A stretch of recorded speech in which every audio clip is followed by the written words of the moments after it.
friends and neighbors asked me back in Indiana, I said, what is it about Donald Trump? And I say, Donald Trump Donald Trump gets it, right? I mean, he hears the aspirations and the frustrations of the American people more clearly than any president in my lifetime since Ronald Reagan. I mean, he's a genuine article. He's a distinctly American leader. He speaks his mind. He speaks his heart. And he drives all those tea-sipping liberals from Washington, D.C. to Paris right up a tree. Am I right? Because,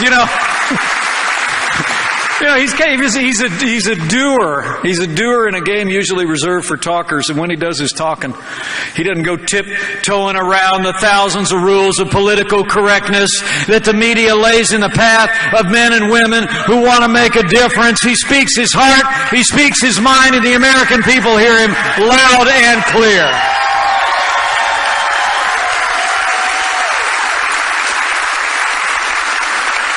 I got to tell you, the funny thing is, the party in power just seems helpless to figure out our nominee. They really do. And I'm talking about the media, But I mean, if you think about it, the media and the Democratic establishment, the political class in Washington, D.C., they all seem to have the same problem. I mean, they all keep telling each other the usual methods are going to work, right? They think this time we got him. They find a word, they parse a phrase, they find a tweet, and they go all after him, and they say, this time we finally done him in. And then you turn on the television the next morning, and Donald Trump is still standing stronger than ever before and fighting for the American people. And that's just what he's going to do when he becomes president of the United States. Now, it really is amazing what it's like out there on the campaign trail. I'm traveling all over the country. I just hung up the phone from him a little bit ago. He's down in Texas today, and I'm here in the great state of Pennsylvania with you. He's in Florida tomorrow. We're just all over the place, and I'll tell you what. But in this battle, it almost feels like it's 2-on-1, doesn't it? I mean, it's like the media is doing half of Hillary Clinton's work for her every day. But the amazing thing about that, it's 2-on-1, but they're still outnumbered because Donald Trump is winning hearts and minds all over America every day of the week.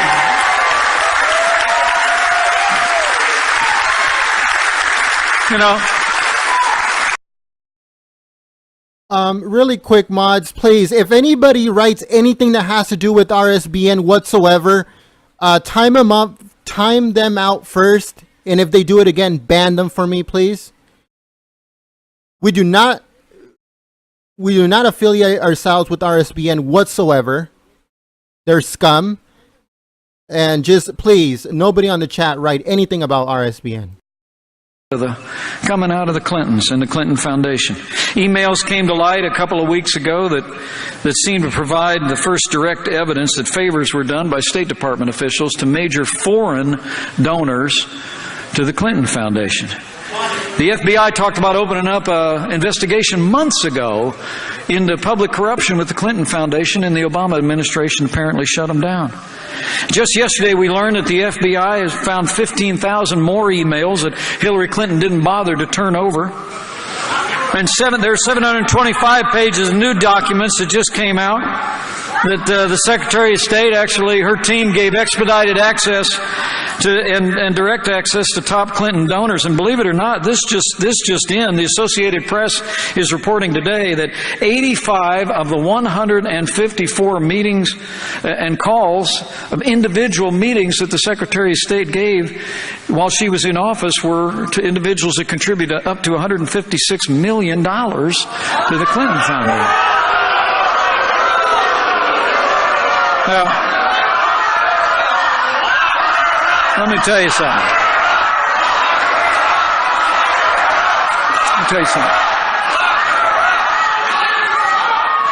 Hillary was on Jimmy Kimmel last night, and she joked about it. She said her emails are boring. But let me say something. Hillary Clinton, this is no laughing matter. Nobody is above the law. The American people are sick and tired of pay-to-play politics in Washington, D.C.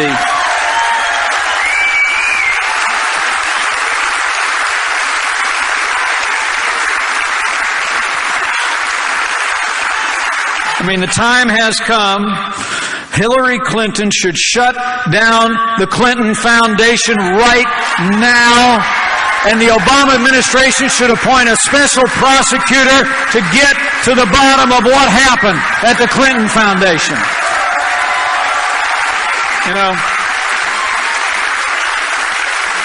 You know, when Donald Trump becomes president of the United States of America, the days for this rigged system that only benefits the favored few is over on day one. When Donald Trump becomes president of the United States of America, his only special interest will be the people of the United States of America.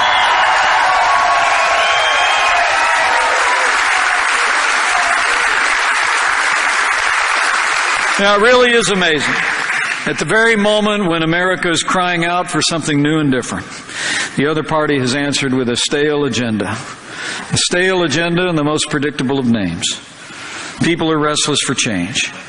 They don't want more of the failed policies, more of the insider politics that we've seen for generations. We want a stronger America. So let's decide here and now. Let's put Pennsylvania on the board in 77 days and make sure that Hillary Clinton never becomes president of the United States of America.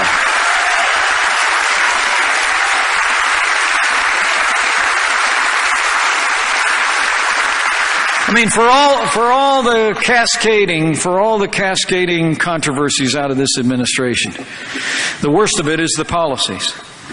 You know, if you listen to her speech at their national convention, if you listen to some of her other speeches, I got to tell you, I listened to that speech at the convention. I had as hard a time staying awake as her husband did. No, it's true. It's actually true. But it wasn't that it was long and it was late. It was just the same old, right? I mean, literally, Hillary Clinton's got a proposal for more taxes, more regulation, more Obamacare, more of the war on coal that's stifling jobs and opportunities and low-cost energy in America, more of the same failed policies that have resulted in the weakest economic recovery since the Great Depression. I mean, it's amazing. There are 7 million more people living in poverty today than when Barack Obama became president of the United States of America. And all Hillary Clinton has to offer is more of the same. It really is pretty remarkable. Now, they tell us it's the best that we can do. But I'll tell you what, Donald Trump and I know it's not the best we can do, it's just the best they can do. And when Donald Trump becomes president of the United States of America, we're going to get this economy moving again for the people of Pennsylvania and the people of the United States of America.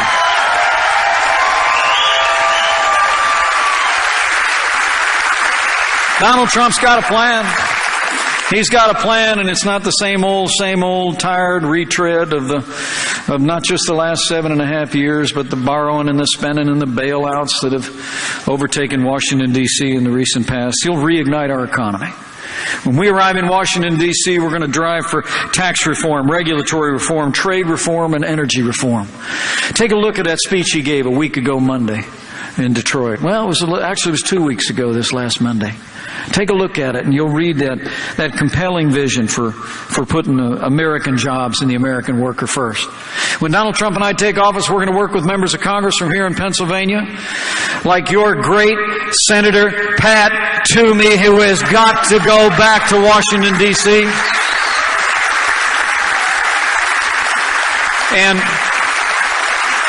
here's a little bit of the plan. Where Hillary Clinton wants to raise taxes by over $1 trillion, Donald Trump is going to cut taxes across the board for every American, lower marginal rates, end death taxes, and lower the business rate in America so our companies in America can create jobs and opportunities for the American people.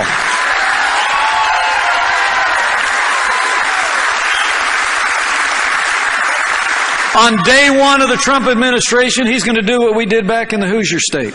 And that is he's going to sign a moratorium on any new federal regulations, and he's going to rescind all the Obama executive orders that are crushing jobs in Pennsylvania and all over America.